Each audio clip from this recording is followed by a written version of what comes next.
आपका स्वागत है टारगेट एंट्रेंस एग्ज़ाम चैनल पर। बीएड प्रवेश परीक्षा 2022 के लिए मैराथन क्लासेस चल रही हैं। अब आखिरी के कुछ 1-2 दिन बाकी हैं और आपको पूरी मेहनत करनी है अब कि तैयारी हो जाए। और ये जो हम लोग आज क्लास में क्वेश्चंस करेंगे इनको इस करिए, ये एकदम पेपर जैसे ही होंगे, ठीक है। चलिए, तो पहला प्रश्न क्या कहता है हमारा। पहला प्रश्न ध्यान से देखिए। सौंदर्य और प्रेम के कवि कहे जाते हैं। सौंदर्य और प्रेम के कवि कहे जाते हैं, किसे कहा जाता है?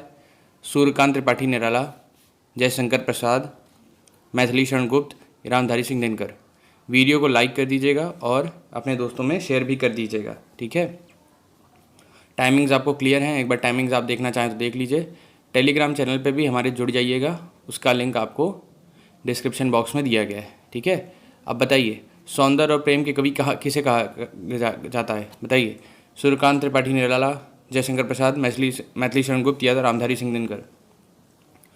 तो अगर उत्तर आप क्या लगा रहे हैं? आप लगा रहे हैं रामधारी सिंह दिनकर, तो गलत है। मैथिली शरण गुप्त तो भी गलत है। सूर्यकांत त्रिपाठी निराला तब भी गलत है। उत्तर क्या है? जयशंकर प्रसाद। तो सौंदर्य और प्रेम के कवि जयशंकर प्रसाद माने जाते हैं। उन्होंने हिंदी काव्य में छायावाद की स्थापना की, जिसके द्वारा खड़ी बोली को काव्य में कमनीय माधुर्य की रसरज सिद्ध धारा प्रभावित हुई और वह काव्य की सिद्ध भाषा बन गई, ठीक है। तो सौंदर्य और प्रेम के कवि किसे कहा जाता है? आपका जयशंकर प्रसाद को बोला जाता है। अब आ जाते हैं अपने दूसरे प्रश्न पर। दूसरा प्रश्न क्या कहता है? पाठशाला शब्द है विदेशी, यौगिक, योगरूढ़, रूढ़। जल्दी बताएं। पाठशाला शब्द है विदेशी, यौगिक, योग रूढ़ या रूढ़। जल्दी बताएं, पाठशाला कैसा शब्द है? तो पाठशाला आपका रूढ़ है शब्द है क्या? नहीं। क्या योग रूढ़ है? नहीं। क्या विदेशी है? नहीं। तो कैसा शब्द है? यौगिक। यौगिक शब्द वे होते हैं जो दो या दो से अधिक शब्दों के योग से बनते हैं और उनके खंड करने पर उन खंडों के वही अर्थ रहते हैं जो अर्थ के यौगिक होने पर देते हैं। यथा पाठशाला, महादेव, प्रयोगशाला, स्नान गृह, देवालय आदि। तो क्या है? यौगिक शब्द वे होते हैं जो दो या दो से अधिक से बनते हैं, उन्हें खंड करने पर उन खंडों के वही अर्थ रहते हैं जो अर्थ के यौगिक बनने पर होते थे, ठीक है। जैसे तो ये आपका इंपॉर्टेंट था, एग्जाम्पल भी आपको मैंने बताया। जो प्रश्न गलत होता है उन्हें जरूर आप अपनी कॉपी में नोट कर लें, ठीक है। और जितने प्रश्न आपके सही होते जाते हैं वो कमेंट बॉक्स में बताते जाएं। निम्नलिखित में से अशुद्ध वाक्य का चयन कीजिए। उसके घर के पास एक मिठाई की दुकान है, पेड़ पर मैना बैठी है, निर्दयी व्यक्ति से मित्रता नहीं करनी चाहिए, मोहित गेहूं पिसवाने चक्की पर गया। अब आखिरी की 2-3 जो दिन हैं इसमें आप अपना खान पान, अपनी नींद, अपनी दिनचर्या बहुत ही सही तरह पर रखिए, ठीक है। अब आपको फिट होकर पेपर के दौरान जाना है, बहुत ही शांत दिमाग के साथ जाना है। चलिए, अब बताइए कि इसमें आपको अशुद्ध वाक्य का चयन करना है। तो उसके घर के पास एक मिठाई की दुकान है, पेड़ पर मैना बैठी है, निर्दयी व्यक्ति से मित्रता नहीं करनी चाहिए और मोहित गेहूं पिसवाने चक्की पर गया। इसमें क्या आपका गलत या कह सकते हैं अशुद्ध वाक्य है? तो दिए गए में से जो आपका पहला ही है वही अशुद्ध है। क्या है पहला?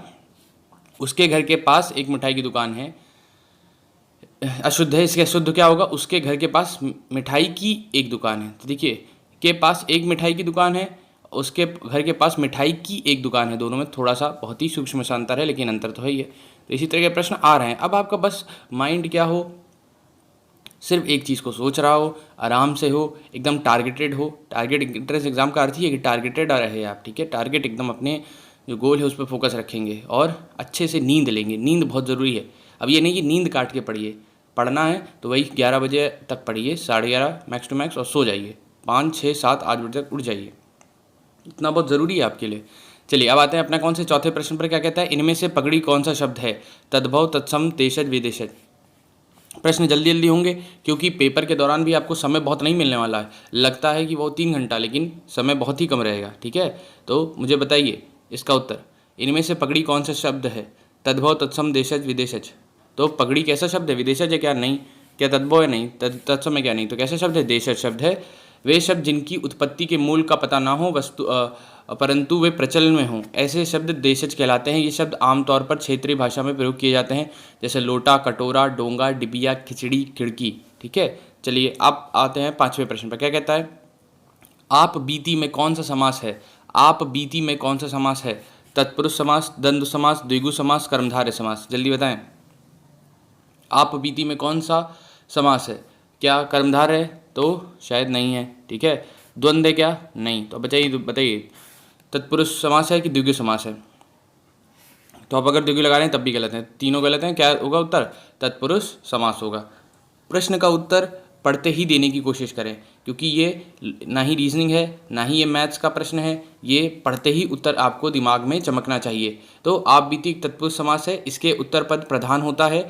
ऐसे ही सभी वाक्य जिसमें प्रथम पद गौण हो और एवं उत्तर पद की प्रधानता होती है उसे तत्पुरुष समास कहा जाता है। आप बीती का समास विग्रह आप पर बीती है। ठीक है, चलिए अब आ जाते हैं अपने कौन से 6वें प्रश्न पर। वीडियो को लाइक कर दिया होगा मुझे पूरी उम्मीद है, और शेयर भी कर दीजिए। ठीक है, जितना शेयरिंग इज केयरिंग बोला जाता है। चलिए अब आते हैं अपने 6वें प्रश्न पे। क्या बोला है? निम्नलिखित एक शब्द में उपसर्ग नहीं लगा है। किस में उपसर्ग नहीं लगा है? जल्दी बताइए। क्या आपका? प्रभाव, पराजय, अपवाद, ओढ़ना।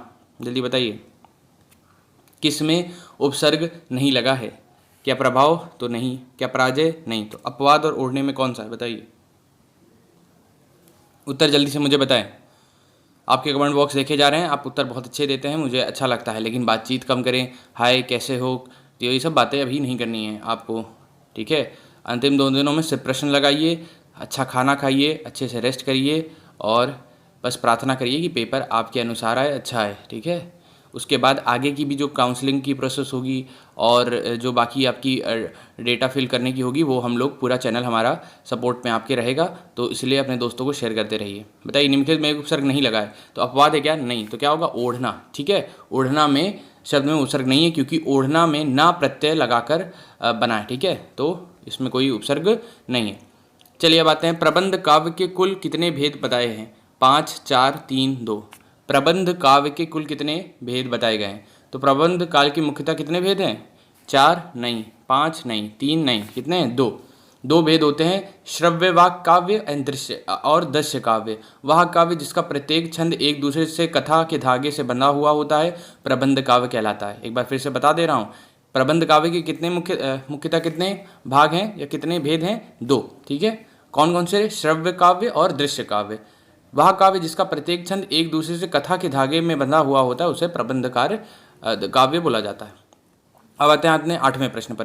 प्रश्न में ज़्यादा समय नहीं बिताना है, ना ही अभी ना ही पेपर के दौरान। स्टार्टिंग से जब मैं क्लास कराता था बहुत धीरे धीरे बात करता था, लेकिन अब आखिरी के दिनों में जब मैराथन क्लास हो रही है तो अब हम लोग को जल्दी प्रश्न करना है। अब आपका दिमाग एकदम सुपर कंप्यूटर जैसा हो कि जैसे लिखा है अंकित ने गाना गाया होगा, किस वाक्य का इस वाक्य में किस काल में है? ठीक है, अनिश्चित काल है, भूतकाल है, भविष्य काल है, वर्तमान काल है। तो अंकित ने गाना गाया होगा, तो ये तो कार्य हो चुका है, तो भविष्य काल तो नहीं है। ठीक है, अब यहाँ से आप फंसने वाले हैं, क्या ये वर्तमान भी दिख रहा है? तो इसमें वर्तमान का भी कुछ ऐसा दिख नहीं रहा है। ठीक है, होगा ना, होगा। अब बचा 2, अनिश्चित काल और भूतकाल। तो जल्दी बताइए, अंकित ने गाना गाया होगा वाक्य में कौन सा काल है? क्या अनिश्चित काल है? नहीं। क्या भविष्य काल है? नहीं। क्या वर्तमान काल है? नहीं। तो क्या है? भूतकाल है। होगा क्रिया के जिस रूप से उसके बीते हुए समय का बोध है वह भूतकाल कहलाता है। भूतकाल के कितने बोध होते हैं ये ज़रा बताइए, जल्दी बताइए, कमेंट बॉक्स में देख रहा हूँ। भूतकाल के कितने भेद होते हैं? अगर गलत बताया तो बहुत बढ़िया, आपको मतलब हम पहुँच जाएंगे, बस यही बात रखिएगा। भूतकाल के कितने भेद हैं बताइए, कितने भेद हैं? किसी ने 5 लिखा है क्या? 5 लिखा है तो मुझसे मिलिए, कितने हैं? 6 हैं। ठीक है, सामान्य भूतकाल, आसन्न भूतकाल, पूर्ण भूतकाल, अपूर्ण भूतकाल, संदिग्ध भूतकाल, हेतु मद भूतकाल। तो सारे के 6 याद रखिएगा। ठीक है, अब आते हैं अपने 9वें प्रश्न पर। कमेंट बॉक्स में दिख रहा है, हाँ कुछ लोगों ने सही किया, लेकिन कुछ लोग गलत भी कर रहे हैं, कोई दिक्कत नहीं। आपादान कारक का परसर्ग है, परसर्ग। देखिए उपसर्ग प्रत्यय हो गया, अब पूछा गया परसर्ग। तो आपादान कारक का परसर्ग है से अलग होना, में, पर, का, के लिए, लिए। तो बताएं, आपादान कारक का परसर्ग है से, में, पर, सी, का, डी, लिए। तो बताइए,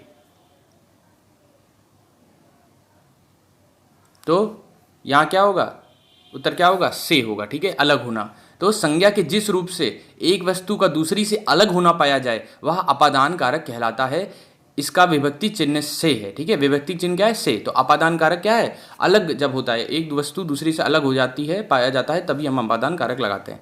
अब आते हैं अपने 10वें प्रश्न पर। कैंची किस भाषा का शब्द है? पुर्तगाली, अरबी, फारसी, तुर्की। जल्दी बताइए, कैंची किस शब्द का है? तो ये तो उत्तर आपको तुरंत पता होना, अरबी नहीं है, पुर्तगाली नहीं है, फारसी नहीं है, क्या है, तुर्की। तो कैंची शब्द तुर्की भाषा से लिया गया है। विदेशी भाषाओं में हिंदी में आए शब्दों का विदेशी शब्द कहा जाता है। इन विदेशी भाषाओं में मुख्यतः अरबी, फारसी, तुर्की, अंग्रेजी या पुर्तगाली है। चलिए अब आते हैं अपना कौन सा प्रश्न पर 11वें। निम्नलिखित में कौन सा आधा तीतर आधा बटेर मुहावरे का सही अर्थ है। ये प्रश्न हमने कभी ना कभी किसी क्लास में किया है, अगर आपको आता है तो जल्दी बताइए। आधा तीतर आधा बटेर का अर्थ क्या है? आधी आधी चीज़ों का मिलाकर एक करना, सुमेल चीज़ों को बटोरना, आधी आधी चीज़ों के साथ रखना, बेमेल चीज़ों का सम्मिश्रण। बताइए क्या उत्तर होगा।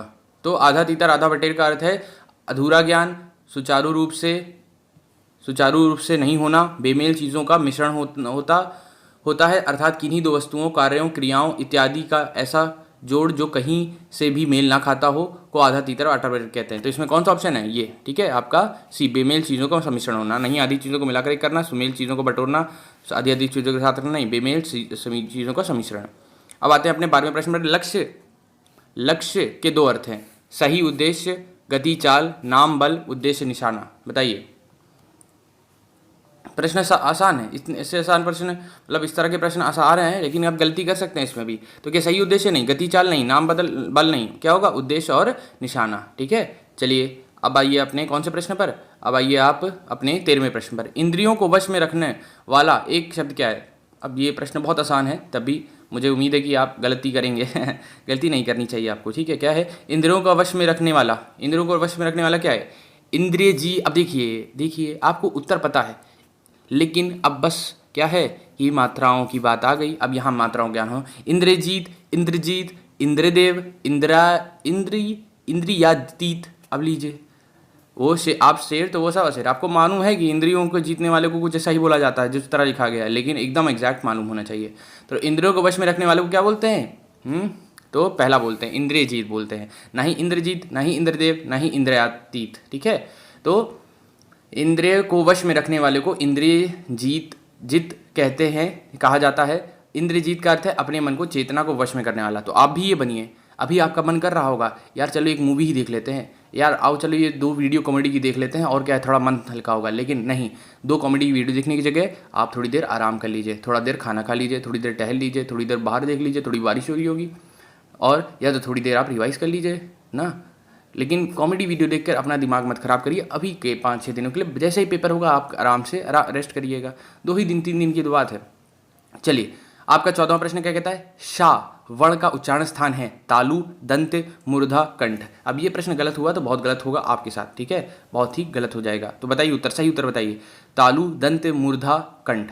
तो शाह शब्द का उच्चारण कहाँ से होता है? दंत से होता है क्या? देखिए इस प्रश्न का गलत उत्तर मत दीजिएगा। दंत नहीं है आपका, कंठ नहीं है, मूर्धा नहीं है, तालु है। ठीक है, तालु व्यंजन वह व्यंजन होता है जिनका उच्चारण जीभ के पिछले भाग के को तालु से संघर्ष करना पड़ता है। तो आप देख सकते हैं शाह आप बोल रहे हैं तो आपका क्या है? तालु और पीछे हो जा रहा है, जैसे कि चा, छा, जा, झा। ठीक है, जबकि शाह का उच्चारण स्थल मूर्धा है, मतलब वो वाला शाह। देखिए एक ये वाला भी तो है, ये जो है ये मूर्धा वाला है, ठीक है। और सा का उच्चारण दंत है, एक जो सा ये होता है वो दंत है, सा। ठीक है, तो ये ध्यान रखिएगा। और ये शा का क्या है? तालु। चलिए अब आते हैं अपने कौन से प्रश्न पर? अब आते हैं अपने 15वें प्रश्न पर। गायक शब्द के लिए सही संधि विच्छेद का निशान लगाएं। तो गा धन यक, गै धन यक अक, गा धन आयक, गै धन यक। जल्दी बताएं। गायक शब्द का संधि विच्छेद क्या होगा? तो पहला डी नहीं, सी नहीं, ए नहीं, तो क्या होगा? गै धन अक होता है। इसमें अयादी संधि होती है जब संधि करते समय ए ओ औ के साथ अन्य स्वर होते हैं। तो ए का ए का आए, ओ का अव, औ का आव बन जाता है, यही अयादी संधि कहलाता है। चलिए निम्नलिखित में से निश्चयवाचक सर्वनाम क्या है? अब ये प्रश्न बहुत सरल है, लेकिन आप बताएं आप यह कोई कहाँ।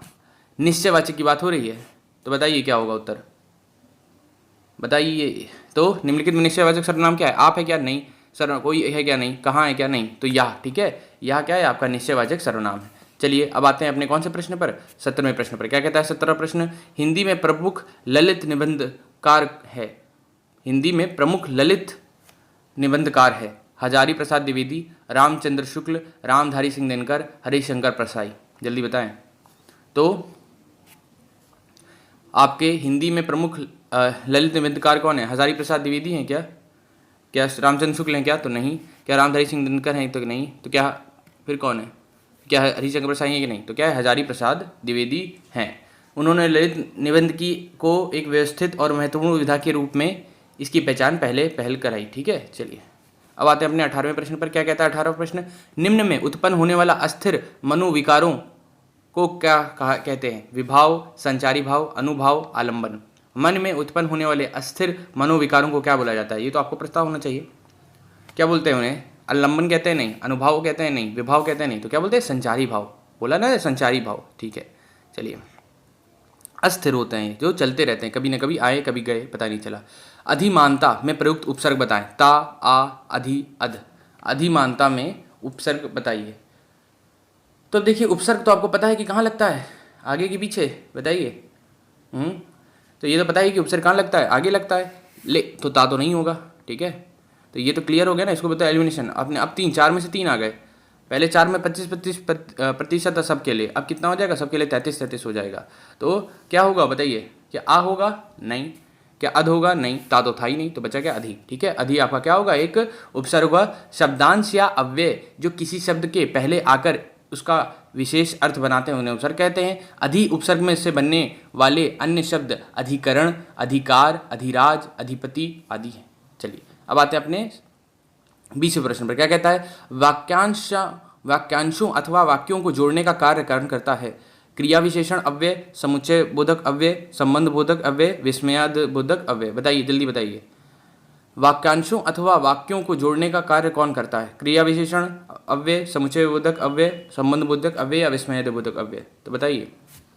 तो इसका उत्तर बहुत सरल है, क्या है? समुच्चय बोधक है, बस। ठीक है, तो वाक्यांश अथवा वाक्यों को जोड़ने का कार्य क्या करता है? समुच्चय बोधक आपका करता है। चलिए, क्लियर। चलिए अब आ जाते हैं अपने कौन से प्रश्न पर? 21वें प्रश्न पर। क्या बोला है 21वां प्रश्न? 21वां प्रश्न बोल रहा है, नहीं पराग, नहीं मधुर वधु, नहीं विकास इही काल, अली कली ही सौ बिंदियो, आगे कौन हवाल। पंक्ति में अलंकार बताएं। तो अलंकार तो एकदम प्रश्न आने हैं, अब इसमें गलती मत करिएगा।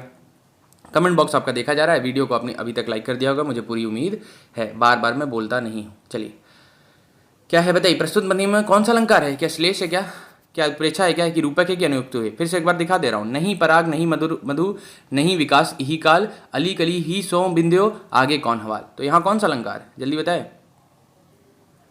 जल्दी बताएं, जल्दी।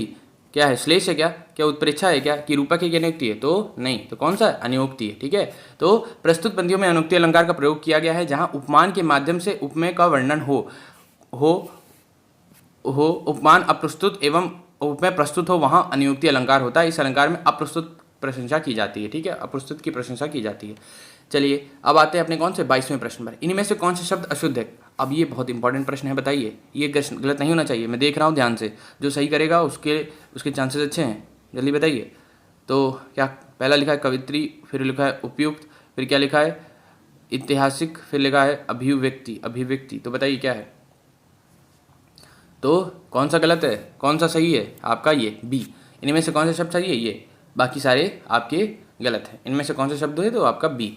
अब आते हैं ये। अब ये चिन्ह पे पूछा गया है भैया, हाँ, ऐसा भी प्रश्न आएगा। ठीक है, ये प्रश्न क्या है? जैसे ये क्या होता है, ये क्या होता है, फिर आपका ये भी पूछा जा सकता है, ये क्या होता है, ये दो जो बनते हैं, या सिंपल एक जो पूछा जाता है। तो क्या है? क्या ये उद्धरण चिन्ह है कि लाघव चिन्ह है, विवरण चिन्ह है? तो नहीं नहीं नहीं, क्या है? विस्मयदिभुक चिन्ह है। जिन कार्यों में आश्चर्य, हर्ष, शोक, घृणा आदि के भाव व्यक्त हों उनमें विस्मयदिभुक बोधक चिन्ह का प्रयोग किया जाता है। इन वाक्यों में सामान्यतः विस्मयदिभुक चिन्ह का उपयोग किया जाता है। चलिए अब आ जाते हैं अपने 24वें प्रश्न पर। यशोदा शब्द में कौन सी संधि है?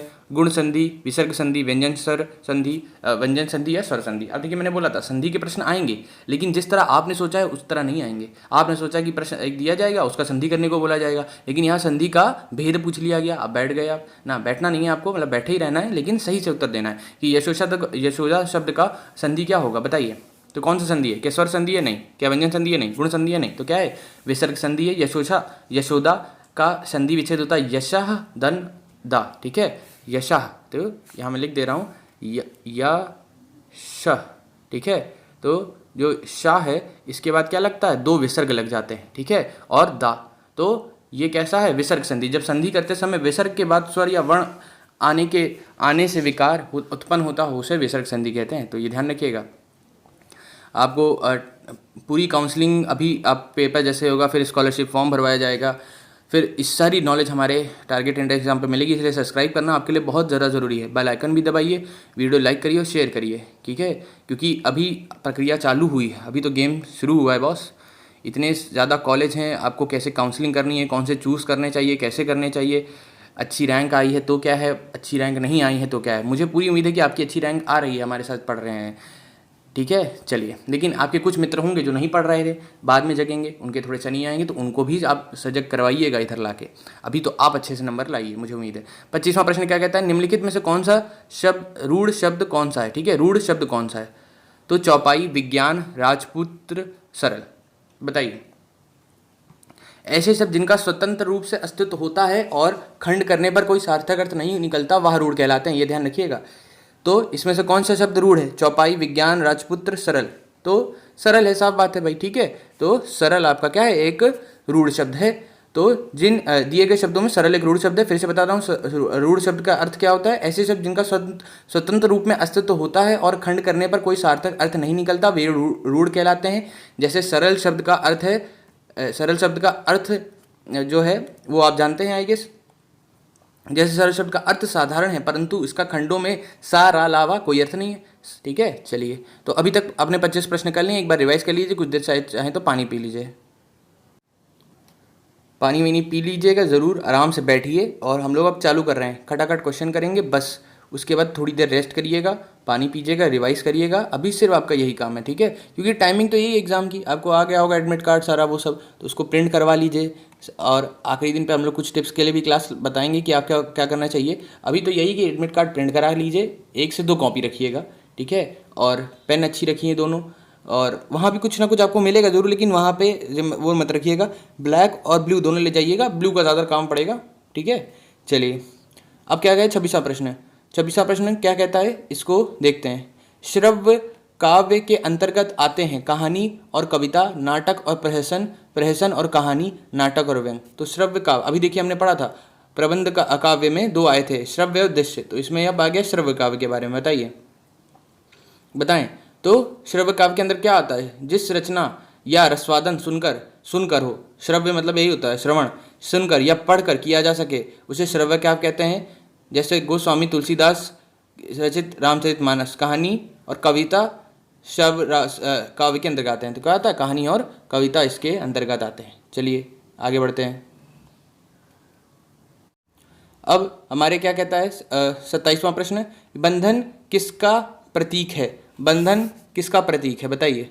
तो असमानता का, अकेलापन का, स्वाधीनता का, गुलामी का। इससे सरल प्रश्न है आइए, मुझे उम्मीद है आपको सरल लग रहा होगा। असमानता का है तो नहीं, क्या गुलामी का है, सॉरी अकेलापन का है तो नहीं, स्वाधीनता का है नहीं, तो किसका है, गुलामी का है, ठीक है। बंधन गुलामी का प्रतीक है, गुलामी का अर्थ किसी के अधीन रहना होता है। चलिए अब आते हैं अपने 28वें प्रश्न पर। समुद्र में लगने वाली आग के लिए एक शब्द क्या है, जठराग्नि, वनाग्नि, दावाग्नि या बड़ाग्नि, बड़वा अग्नि, ठीक है। तो बताइए, अब ये सब प्रश्न इंपॉर्टेंट हैं, ध्यान रखिएगा। तो क्या जठराग्नि है नहीं, वनाग्नि है नहीं, दावाग्नि है नहीं, तो क्या होगा, समुद्र में लगने वाली आग के लिए शब्द है बड़वाग्नि, ठीक है। जबकि पेट के आग के लिए जठराग्नि बोला जाता है कि भाई भूख लगी है तो उसको हिंदी में जैसे भूख ना बोला जाए, क्या बोला जाए, जठराग्नि लगा है, ठीक है। वन में आग लगने के लिए वनाग्नि लगेगा और जंगल में लगने के लिए दावाग्नि लगेगा, ये ध्यान रखिएगा। अब आ जाते हैं अपना कौन सा प्रश्न पे, 29वें प्रश्न पर। काव्य के शोभा कारक धर्म किसे माना जाता है, शब्द शक्ति, छंद, रस, अलंकार, ये बताइए। शोभा कारक धर्म बोला गया है, शोभा कारक धर्म, तो काव्य के शोभा कारक धर्म को क्या बोला जाता है, भाई शोभा बढ़ा देता है कौन, तो अलंकार बढ़ा देता है। तो ये प्रश्न उत्तर आपने यही दिया होगा, मुझे उम्मीद है। अब आते हैं अपने 30वें प्रश्न पर। रात में विचरण करने वाला कौन है, क्या आप वही हैं क्या आप 2 बजे मोबाइल लेकर बैठे रहते हैं क्या, हाँ, ऐसे वाले बच्चे मुझे पसंद नहीं, बिल्कुल नहीं। मतलब आप बच्चे नहीं, आप तो ग्रेजुएशन वाले हैं, लेकिन आप जब पढ़ाएंगे बच्चों को तो क्या आप ये किसी को चाहेंगे, या आपके भी कोई आसपास बच्चे होंगे तो आप उन्हें बोलेंगे कि भैया रात में 2 बजे तुम मोबाइल चलाओ, लेकिन ऐसा हो रहा है, आप जानते हैं, आप खुद भी ऐसा कर चुके हैं। बहुत गलत बात है, ये सब मत करिए। रात में विचरण करने वाले क्या हैं, तो आप क्या निशाचर हैं क्या, वंचर हैं क्या, तमचोर हैं क्या, निशाचर हैं क्या, बताइए। देखिए एक निशाकर है और एक निशाचर है, देखिए कितना माइन्यूट सा डिफरेंस है। अब बच्चे ने देखा कि निशाकर है तो भैया इसी को लगा दो, तो फिर वो क्या होगा, फिर आप समझ रहे हैं क्या होगा उसके साथ। तो इसीलिए आपको उत्तर बहुत ही सोच समझ के उत्तर लगाना है, निशाचर। ठीक है, तो निशाचर मत बनिए, ठीक है, दिन वाले व्यक्ति बनिए आप, मॉर्निंग पर्सन जिसे बोला जाता है। तो अब आ जाते हैं अपने कौन सा प्रश्न, 31वें प्रश्न पर। पाषाण शब्द है देशज, विदेशज, तद्भव, तत्सम। आने वाले हैं ये सब प्रश्न एकदम। तो पाषाण शब्द क्या है, जिन शब्दों को संस्कृत से, बताइए उत्तर बताऊं क्या, पाषाण शब्द क्या है, देशज है क्या, नहीं। क्या विदेशज है क्या, नहीं। तो बताइए तद्भव तत्सम में क्या, तत्सम है कि तद्भव है, तद्भव में क्या, तद्भव है क्या, नहीं। तो क्या है, तत्सम। तो पाषाण शब्द तत्सम है, जिन शब्दों को संस्कृत से बिना किसी परिवर्तन के ले लिया जाता है उन्हें तत्सम शब्द कहते हैं। तत्सम शब्द तत् और सम शब्द के मिलाप से बना हुआ है, अतः यहाँ तत्त शब्द का अर्थ है उसके, और वहीं सम शब्द का अर्थ है किसी शब्द को ज्यों का त्यों प्रयुक्त करना। तो ये ध्यान रखिएगा, संस्कृत से निकलते हैं तत्सम शब्द। अब आ जाते हैं अपने 32वें प्रश्न पर। अवसर का लाभ उठाना मुहावरे का सही अर्थ है अंगारों पर पैर रखना, फूले ना समाना, बहती गंगा में हाथ धोना, आकाश पाताल एक करना। तो देखिए ये प्रश्न ऐसे आया है कि आपको कंफ्यूज कर दे ना, उल्टा प्रश्न आया है, मीनिंग दे दी गई है और पूछा गया है कि कौन से मुहावरे पे फिट बैठता है। तो अंगारों पे पैर रखना नहीं, आकाश पाताल एक करना नहीं, फूले ना समाना नहीं, तो बहती गंगा में हाथ धोने का ही अर्थ हो जाएगा अवसर का लाभ उठाना। तो उल्टा रिवर्स प्रश्न भी आ सकता है कि आपको मीनिंग दी हो और मुहावरे पे फिट करने के लिए बैठाया जाए। ठीक है, ये थोड़ा सा प्रश्न ऐसा है, मैं ऐसे कर देता हूँ। ठीक है, मैं पढ़ूंगा, ध्यान से देखिएगा। ठीक है, मुझे उम्मीद है कि आपको दिख रहा होगा।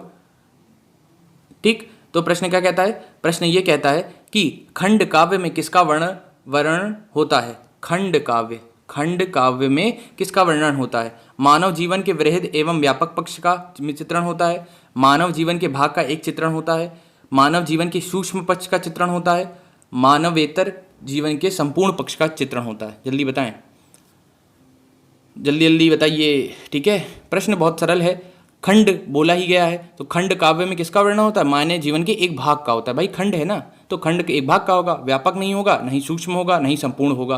तो लॉजिक के साथ प्रश्न करेंगे तो कभी गलत नहीं होगा। मानव जीवन के एक भाग का चित्रण किसमें होता है, खंड काव्य में किया जाता है। चलिए अब आ जाते हैं अपने ये पर, वीर रस में। वीर रस का स्थायी भाव क्या होता है, जैसे संचारी भाव वैसे स्थायी भाव। तो स्थायी भाव क्या है, संचारी भाव क्या था, जो समय के साथ बदलता है। वीर अस्थायी वो क्या होता है आपका, वो क्या होता है, स्थायी भाव जो हमेशा रहे। ठीक है, तो संचारी भाव बदलता है, स्थायी भाव हमेशा रहता है। तो वीर रस का क्या है, ग्लानि, रति, शोक, उत्साह। जल्दी बताइए।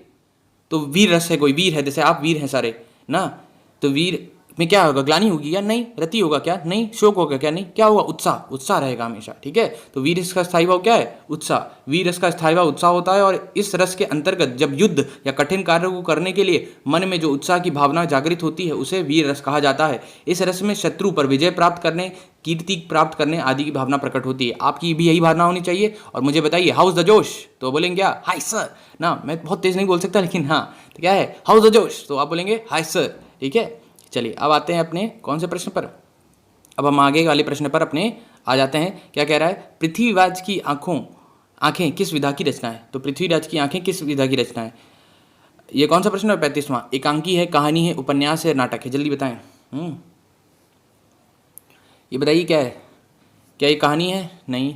क्या ये उपन्यास है, नहीं। तो क्या ये नाटक है, नहीं। तो ये एकांकी है। ठीक है, एकांकी।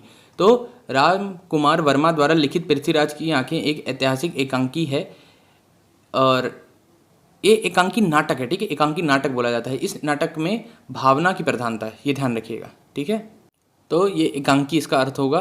पृथ्वीराज की आंखें किस विधा की रचना है, एकांकी। ठीक है, चलिए अब आते हैं अपने 36वें प्रश्न पर। क्या कहता है, तो मैं ही पढ़ रहा था कि राजकुमार वर्मा द्वारा लिखित है, ये ध्यान रखिएगा। ठीक है, तो भावुक शब्द उदाहरण है किसका, अयादी स्वर संधि का है, दीर्घ स्वर संधि का है, गुण स्वर संधि का है, वृद्धि स्वर संधि का है। फिर से पढ़ते रहें, भावुक शब्द उदाहरण है, बताइए भावुक शब्द किस संधि का उदाहरण है। क्या वृद्धि स्वर संधि है, नहीं। गुण स्वर संधि है, नहीं। तो दीर्घ और अयादी में बताइए।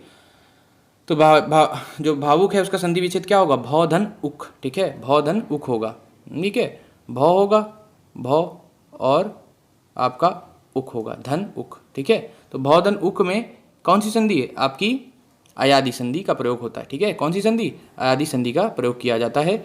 जब संधि करते समय ए तो अयादी संधि इसका उत्तर होगा, ठीक है, अयादी स्वर संधि इसका उत्तर होगा। जब संधि करते समय ए ओ के साथ कोई अन्य स्वर हो तो ए का ए का आए, ओ का अव, ओ का आओ बन जाता है, यदि यही अयादी संधि कहलाता है, ठीक है। चलिए अब आते हैं अपने 37वें प्रश्न पर। क्या कहता है, तुमने कैसा शब्द है। तुमने प्रथम पुरुष है, अन्य पुरुष है, मध्यम पुरुष है, उत्तम पुरुष है, तो बताइए।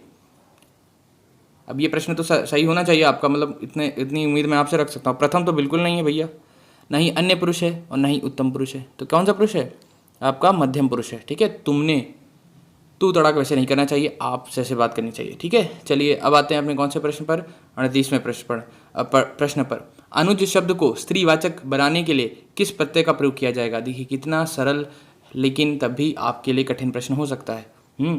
अनुज के लिए अब बताना है स्त्रीवाचक में, तो देखिए दो विधाओं, दो चैप्टर से प्रश्न आ गए। एक तो पहले स्त्रीवाचक में बदलिएगा, ठीक है, और फिर जाके आपको उसका प्रत्यय भी बता देना है। तो पहले तो अनुज का क्या होता है स्त्रीवाचक, तो ये पहले बताएं मुझे। तो उसका अनुज का स्त्रीवाचक होता है अनुजा, ठीक है। अब अनुजा में कौन सा प्रत्यय है, प्रत्यय कहाँ लगता है ये बताइए, पीछे की आगे, तो पीछे लगता है। तो क्या वहाँ अनुजा में इक है क्या, तो नहीं है। क्या ई है क्या, नहीं है। क्या ई है क्या, नहीं है। तो क्या है, आ। ये प्रश्न ज़्यादा घातक हैं जहाँ दो चैप्टर का मिक्सर आए। तो अनुज का क्या है अनुजा, और आ आपका क्या हो जाएगा, प्रत्यय हो जाएगा। अनुज का अर्थ होता है छोटा भाई, अनुज का स्त्रीवाचक होता है। वाक्य बनाने के लिए आ का प्रयोग करेंगे तो अनुजा शब्द आ जाएगा, ठीक है। अब आ जाते हैं अपने 39वें प्रश्न पर। प्रिय प्रवास किसकी रचना है। जयशंकर प्रसाद, अयोध्या सिंह उपाध्याय, हरिऔध, भारतेंदु हरिश्चंद्र, महावीर प्रसाद द्विवेदी, जल्दी बताएं। तो प्रिय प्रवास किसकी रचना है, जयशंकर प्रसाद नहीं, भारतेंदु प्रसाद हरिश्चंद्र नहीं, महावीर प्रसाद द्विवेदी नहीं, तो किसकी है, अयोध्या सिंह उपाध्याय की हरिऔध हिंदी काव्य रचना है। इन्हीं काव्य प्रतिष्ठा प्रिय प्रवास से मिली है। इसकी रचना काल सन 1909 से 1913 है। यह खड़ी बोली का प्रथम महाकाव्य है, ये भी ध्यान रखिएगा। इनकी अन्य रचनाओं की में कवि सम्राट, वैदेही वनवास, रस कलश, चौखे चौबदे आदि है, ठीक है। निम्नलिखित में मिश्र वाक्य का चयन कीजिए। तो मिश्र वाक्य आपको यहाँ बताना है, ठीक है। सरल वाक्य, संयुक्त वाक्य, अब यहाँ एक मिश्र वाक्य का प्रश्न आया है, जल्दी बताएं क्या प्रश्न कहता है। प्रश्न अब निम्नलिखित का ही है, तो ये तो आपको क्लियर हो गया मेरे हिसाब से। ऑप्शन पढ़ दे रहा हूँ, ऑप्शन ध्यान से देखिए। अरे वह उत्तीर्ण हो गया जब, दूसरा, जब अनीता गाएगी तब सुजाता नाचेगी। सी, लड़के ने अपना दोष मान लिया। मैं चाहता हूँ और मैं कार्य करूँगा, ठीक है। अब जल्दी बताइए जो मिश्र वाक्य है इसमें। तो ऐसे वाक्य जिनमें सरल वाक्य के साथ साथ कोई दूसरा उपवाक्य भी हो, वह वाक्य मिश्र वाक्य कहलाते हैं। दिए गए विकल्पों में कौन सा, जब अनीता गाएगी तब सुजाता नाचेगी, ये क्या है, एक मिश्र वाक्य है, जहाँ एक सरल वाक्य और एक कैसा आपका उपवाक्य जुड़ा हो, उसी को बोला जाता है आपका क्या, एक मिश्र वाक्य। चलिए अब आते हैं अपने कौन से प्रश्न पर, अब आते हैं अपने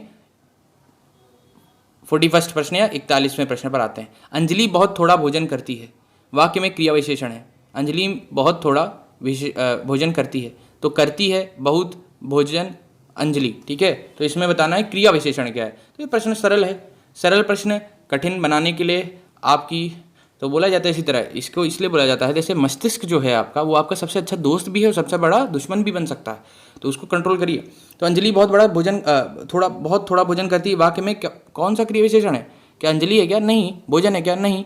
फिर क्या है आपका, करती है क्या, नहीं। तो क्या है, बहुत आपका क्या है, क्रिया विशेषण है। क्रिया विशेषण वह शब्द होते हैं जो हमें क्रिया की विशेषता बताते हैं, अर्थात जिन शब्दों से क्रिया की विशेषता का पता चले उन्हें शब्दों को हम क्रिया विशेषण कहते हैं। अब आ जाते हैं अपने कौन से प्रश्न पर, अब आ जाते हैं अपने 42वें प्रश्न पर। 99 के फेर में पढ़ना मुहावरे का अर्थ है। ये बोला जाता है भाई 99 के फेर में पढ़ गए ना, तो 99 के फेर में पढ़ने का अर्थ क्या है, अनुभवहीन होना, किसी कार्य को पूरा ना कर पाना, धन संग्रह की चिंता पड़ना, वास्तविकता से भिन्न स्थिति।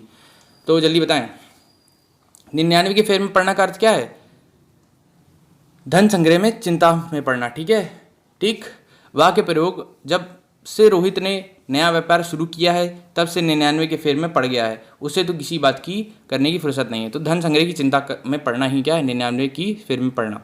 चलिए अब आते हैं अपने 43वें प्रश्न पर क्या कहता है, भाव और मनोविकार किसकी रचना है? भाव और मनोविकार किसकी रचना है? तो महादेवी वर्मा, रामचंद्र शुक्ल, अज्ञेय या नगेंद्र? जल्दी बताएं। भाव और मनोविकार आचार्य किसकी? रामचंद्र शुक्ल की रचना है। वह हिंदी आलोचक, निबंधकार, साहित्य इतिहासकार, कोशकार, अनुवादक, कथाकार और कवि थे। उनके द्वारा लिखी गई सर्वाधिक महत्वपूर्ण पुस्तक है हिंदी साहित्य का इतिहास। तो रामचंद्र शुक्ल के द्वारा रची गई है भाव और मनोविकार, और उनकी एक अच्छी रचना और क्या है, महत्वपूर्ण हिंदी साहित्य का इतिहास। चलिए, मुझे उम्मीद है कि आपने अभी तक वीडियो लाइक कर दी होगी। लिंक कॉपी कर लीजिए कि शेयर इसको करना है आपको, ठीक है। क्वेश्चन तेज होंगे, प्रश्न पेपर के दौरान भी आपको तेज ही करने हैं। विशेषण जिसकी विशेषता बताता है वह क्या कहलाता है? अब ये तो प्रश्न जिसने गलत किया उसका मैं पता नोट करूंगा और फिर बस समझ ही लीजिए। विशेषण जिसकी विशेषता बताता है, विशेषण जिसकी विशेषता बताता है उसे क्या कहते हैं? सार्वनामिक विशेषण कहते हैं, प्रविशेषण कहते हैं, प्रविशेषण कहते हैं कि विशेष्य कहते हैं कि आपका परिमाणवाचक विशेषण कहते हैं? तो जल्दी बताइए, कमेंट बॉक्स में देख रहा हूँ। तो विशेषण शब्द जिस शब्द संज्ञा सर्वनाम की विशेषता बताता है उसे क्या कहते हैं? परिविशेषण नहीं, सार्वनामिक विशेषण नहीं, परिमाण विशेषण नहीं, परिमाणवाचक विशेषण नहीं, विशेष्य कहते हैं, ठीक है। तो जैसे विशेष्य बोला जाता है, लड़का लंबा है तो लड़का क्या है, इसमें विशेष है। वह लंबा है तो इसमें वह विशेष है। कलम लाल है तो इसमें कलम विशेष है, ध्यान रखिएगा, ठीक। अब आते हैं अपने कौन से प्रश्न पर, 45वें प्रश्न पर। क्या कहता है? चपला का पर्यायवाची है, चपला का पर्यायवाची है भगनी, कंजूस, ज्वाला, दामनी? जल्दी बताइए, चपला के पर्यायवाची हैं, जल्दी जल्दी उत्तर दीजिए मुझे। चपला का पर्यायवाची क्या है? क्या ज्वाला है? नहीं। भगनी है? नहीं। कंजूस है? नहीं। तो क्या है? दामनी। चपला का पर्यायवाची दामनी है, होता है। चपला के अन्य पर्यायवाची हैं दामनी, ताड़ित, विद्युत, चंचला, सौदा, मणि, बिजली, धन, प्रिया और इंद्रवज, ठीक है, ध्यान रखिएगा। अब आते हैं अपने 46वें प्रश्न या 46 प्रश्न पर। ऋजु का विलोम शब्द है सीधा, वक्र, सरल, त्रिकोण? बताइए, ऋजु का क्या है विलोम? ऋजु का, ये शायद प्रश्न किया है, अगर किया है तो आपको उत्तर आना चाहिए। देखिए, अब यही है कि भेजे आपके मस्तिष्क में पुराने प्रश्न का क्या है, इसीलिए बोलता हूँ कॉपी के साथ बैठिए, मोबाइल के साथ नहीं, ऐसे लेट कर नहीं। कोई लेटा है क्या? जो लेटा है उसको बता रहा हूँ मैं, सीधे से बैठिए, ठीक है, सीधे से अपनी, इसको बोलते हैं मेरुदंड या स्पाइनल कॉर्ड को सीधा रखिए। उससे क्या होता है कि आपका मस्तिष्क एकदम एक्टिव फॉर्म में रहता है। नहीं तो उसको लगता है कि यार ये तो वही कॉमेडी वीडियो है यार, ये तो उसी तरह देख रहे हैं यार। तो भेजे में नहीं जा रहा आपके, भेजा मतलब मस्तिष्क में आपके नहीं जा रहा। मेरुदंड एकदम सीधी हो, पेपर के दौरान भी सीधी रखने की कोशिश करिए, बहुत मोड़िए नहीं, मोबाइल देखने के चक्कर में यही होता है। चलिए, तो ऋजु का विलोम है क्या? सीधा नहीं, सरल नहीं, त्रिकोण नहीं, तो वक्र, ठीक है। ऋजु का विलोम शब्द है वक्र, होता है जो शब्द किसी शब्द दूसरे शब्द का उल्टा अर्थ जताते हैं उन्हें विलोम शब्द कहते हैं। जैसे हार का जीत, आय का व्यय, आज़ादी का गुलामी, नवीन का प्राचीन। अगर आपका पेपर अच्छा जाता है तो मैं आपको एक चीज़ बताता हूँ, मैं आपको एक अच्छी पिक्चर का, नई पिक्चर का लिंक भेज दूंगा, ठीक है। हाँ, ठीक है, एक नई पिक्चर का आपको मैं लिंक भेज दूंगा, जो भी कोई आप बताएंगे, जो भी बॉलीवुड की आई हो या कोई हॉलीवुड की आपको अच्छी लगती हो, अच्छी पिक्चर, फैमिली पिक्चर, मैं आपको भेज दूंगा लिंक, ठीक है। लेकिन 6 तारीख का आपका जो पेपर है जाए वो बॉर्डर मच जाए तो मैं सर से कह दूंगा कि मैं एक पिक्चर का लिंक आपको भेज दूंगा, देखिएगा उसको। लेकिन अभी आप सिर्फ ध्यान दीजिए, क्लासेस देखिए, ठीक है। तो कौन सा प्रश्न आप पूछा जा रहा है? अब प्रश्न है हमारा आपका 47वां। उद्दत का विलोम शब्द है विनीत, अवनीति, विनय, अनुदार? बताइए, उद्दत का विलोम शब्द है विनीत, अवनीति, विनय, अनुदार? जल्दी बताएं, ठीक है। उद्दत शब्द का विलोम क्या है? तो क्या विनय है? नहीं। अनुदार है? क्या नहीं। तो अवनीति और विनयित में कौन सा है? जल्दी बताएं। तो क्या अवनीत है? क्या नहीं। तो क्या है? विनीत शब्द का उद्दत का क्या विलोम है? विनीत। तो विनीत का अर्थ है विनयी, विनम्र, भद्र, शिष्ट, सुशील। तो ध्यान रखिएगा, उद्दत का विलोम क्या है? विनीत, ठीक है, विनीत आपका विलोम है इसका। और विनीत क्या है? आपका विनम्र, भद्र, शिष्ट, सुशील। अब आते हैं अपने 48 प्रश्न पर। छमाही में कौन सा समास है? छमाही, द्विगु, अव्ययी भाव, द्वंद्व, तत्पुरुष। अब ये प्रश्न बार बार इसी तरह आ रहा है, शायद अभी चौमासी में आया था ना, तो उसका भी आपको उत्तर पता होना चाहिए था, इसका भी होना चाहिए था, दोनों का उत्तर एक ही है। छमाही शब्द क्या है? तत्पुरुष है? क्या नहीं। अव्ययी भाव है? क्या नहीं। तो फिर कौन सा है? क्या द्वंद्व है? क्या नहीं। तो क्या है? द्विगु।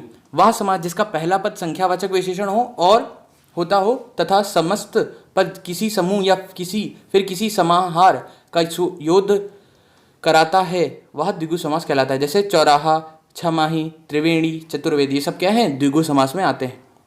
अब आते हैं अपने कौन से 49वें प्रश्न पर। वैद्यशाला शब्द है अयौगिक, रूढ़, यौगिक। अभी ये सब प्रश्न जैसे क्या लगता है ना, मेरे को तो लगता है कि मैं तो यही सारे प्रश्न कर रहा हूँ, मतलब आपके लिए छांटने लाने होते हैं, तो मेरे तो दिमाग में वही आ रहा है, अच्छा ये तो वही सा है, वैसा ही है, वैसा ही है, तो प्रश्न वही है, बस आपका दिमाग वो भी पूछ रहा है। तो वैद्यशाला शब्द क्या है, अयौगिक है, रूढ़ है, यौगिक है, रोगी रूढ़ है, बताइए। वैद्यशाला कैसे शब्द है, तो योग रूढ़ है क्या, नहीं। रूढ़ है क्या, नहीं। अयौगिक है क्या, नहीं। तो यौगिक है, ठीक है। यौगिक शब्द है जो शब्द कई सार्थक शब्दों से मेल से बने हों वे यौगिक कहलाते हैं, जैसे देवालय, देवधन आलय, राजपुरुष, राजधन पुरुष, हिमालय, हिमधन आलय। अब आते हैं अपने आखिरी प्रश्न पर, जो यहाँ 100वां लिखा है लेकिन हमारा तो 50वां है। दिगंबर शब्द का संधि विच्छेद है दिग धन अंबर, दिक धन अंबर, दिग धन मबर, दिह धन मबर, अबर, अंबर, अंबर, अंबर, अंबर, मबर, दिग, दिग, दिक, दिह। तो अपना दिमाग लगाएं और बताएं। तो दिगंबर का क्या होता है, जस्तव संधि या व्यंजन संधि में आता है, तो इसका संधि क्या होगा बताइए। दिग धन अंबर ना, दिग धन मबर नहीं, दिह धन मबर नहीं, अंबर नहीं, तो क्या होगा, दिक धन अंबर होगा। चलिए, तो जसवत संधि या व्यंजन संधि में आता है, ठीक। तो मुझे उम्मीद है कि आपको क्लास पसंद आई होगी। हमारी पूरी टीम लगी हुई है आपके पेपर बीएड प्रवेश परीक्षा 2022 में सफलता आपको मिले। चैनल सब्सक्राइब कर लीजिएगा, और जितने भी लेटेस्ट बातें होंगी पेपर के एग्ज़ाम को लेकर, कुछ भी नया होगा तो हम आपको बताएंगे। मुझे उम्मीद है कि आपको क्लास पसंद आई हो। वीडियो लाइक कर दीजिए, शेयर कर दीजिए। Bye bye.